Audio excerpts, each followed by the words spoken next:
Son illər Azərbaycanın səhiyyə sistemində mərhələli islahatlar həyata keçirilir. Bu islahatların əsas istiqaməti icbari tibbi sığorta modelinin tətbiqi və xidmətlərin maliyyələşdirilməsi mexanizminin yenidən qurulması ilə bağlıdır. Məqsəd xidmətlərin əlçatanlığını artırmaq və əhalinin sosial rifahını yüksəltməkdir. Əhalinin icbari tibbi sığortası sahəsində idarə etmənin təkmilləşdirilməsi ilə bağlı bir sıra tədbirlər haqqında bu ilin martın 19-da imzalanan fərman yeni islahat mərhələsinə keçid üçün bazar rolunu oynayır. Sistemin idarə etmə istiqamətinin yenilənməsindən xəbər verir.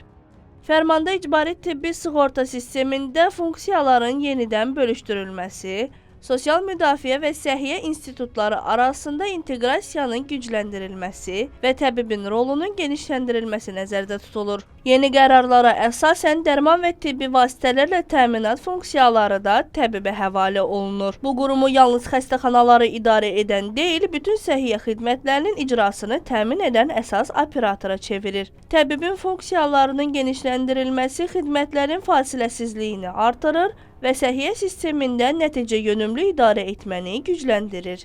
Digər tərəfdən, təbibin rolunun artması səhiyyə sistemində idarə etmənin daha çevik və operativ olmasına təmin edir.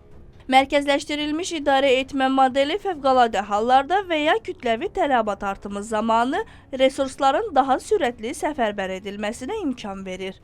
Bu isə xüsusilə epidemioloji vəziyyətlər və ya təcili tibbi müdaxilə tələb edən hallarda böyük əhəmiyyət daşıyır. İcbari tibbi sığorta sisteminin uğuru əsasən fondun effektiv idarə olunmasından asılıdır. Yeni modeldə vəsaitlərin mərkəzləşdirilmiş toplanması və xərclərin daha sistemli idarə edilməsi nəzərdə tutulur ki, bu da maliyyə dayanıqlığını gücləndirə bilər. Azərbaycan səhiyyəsində həyata keçirilən islahatlar struktur baxımdan məntiqli və beynəlxalq təcrübəyə uyğundur. Süjetin əvvəlində də qeyd etdiyimiz kimi, mərkəzdə insan faktoru və onun həyat şəraitinin yaxşılaşdırılması durur. Nəticə etibarilə Azərbaycanın bu istiqamətdə doğru model seçdiyini əminliklə söyləmək mümkündür.